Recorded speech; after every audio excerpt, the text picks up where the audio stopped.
Hello friends, welcome to my YouTube channel. ಇವತ್ತಿನ ವಿಡಿಯೋದಲ್ಲಿ ಕಾಳಿನ ಪಡ್ಡು ಮಾಡೋದು ತೋರಿಸ್ತಾ ಇದ್ದೀನಿ.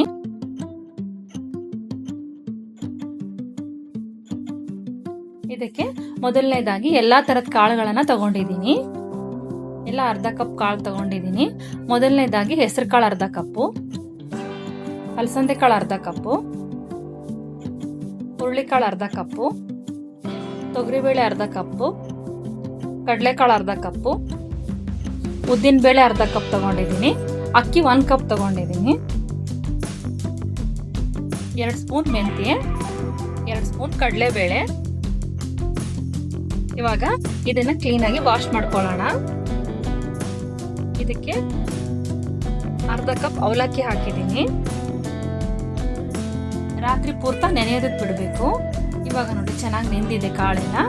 ಇದನ್ನ ಬೆಳಗ್ಗೆ ರುಬ್ಕೋಬೇಕು. ಇದಕ್ಕೆ ನಾವು ರುಬ್ಕೋಬೇಕಾದ್ರೆ ಜೀರಿಗೆ, ಬೆಳ್ಳುಳ್ಳಿ, ಮೆಣಸು ಹಾಕೋಬೇಕು. ನಿಮಗೆ ಮೆಣಸು ಖಾರಕ್ಕೆ ಎಷ್ಟು ಬೇಕು ಅಷ್ಟು ನೋಡಿ ಹಾಕೊಳ್ಳಿ. ಇವಾಗ ರುಬ್ಬಿರೋ ಹಿಟ್ಟಿಗೆ ಸಣ್ಣದಾಗಿರೋ ಹೆಚ್ಚಿರೋ ಈರುಳ್ಳಿ, ಕೊತ್ತಂಬರಿ ಸೊಪ್ಪು, ಕರಿಬೇವು ಹಾಕಿದ್ದೀನಿ.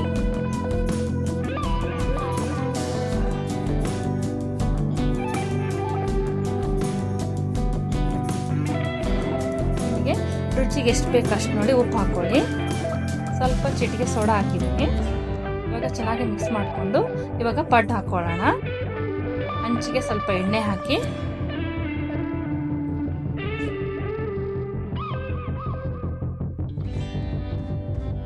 ಪಡ್ಡು ಸಣ್ಣದಾಗಿ ಹಾಕೊಂಡ್ರೆ ಚೆನ್ನಾಗಿ ಬರುತ್ತೆ. ಎಲ್ಲಾ ತರದ ಕಾಳುಗಳನ್ನು ಹಾಕಿರೋದ್ರಿಂದ 2 ಕಡೆ ಪಡ್ಡನ್ನ ಚೆನ್ನಾಗಿ ಬೇಯಿಸ್ಕೊಳ್ಬೇಕು. ಇಲ್ಲಾಂದ್ರೆ ಹಿಟ್ಟಿಟ್ಟು ಹಾಗೆ ಇರುತ್ತೆ.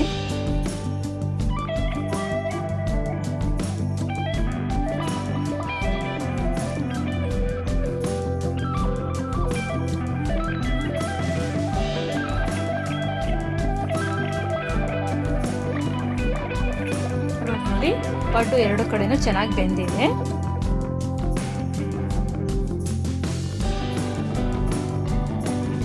ಕಾಯಿ ಚಟ್ನಿ ಜೊತೆ ಸರ್ವ್ ಮಾಡ್ತಾ ಇದ್ದೀನಿ.